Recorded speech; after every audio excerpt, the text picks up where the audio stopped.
first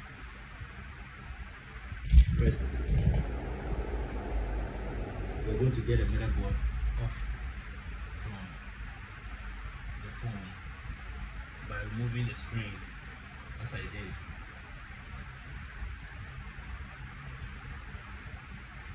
Then we're going to unscrew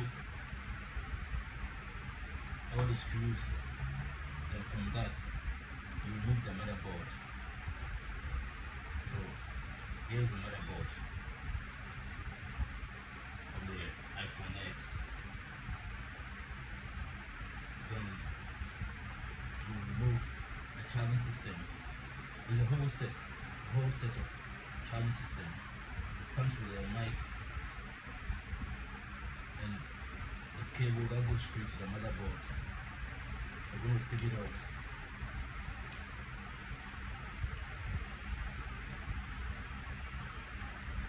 As I did. So here is the charging system of the iPhone X. This one is damaged. It's damaged, so you're going to throw it off. You get a new one.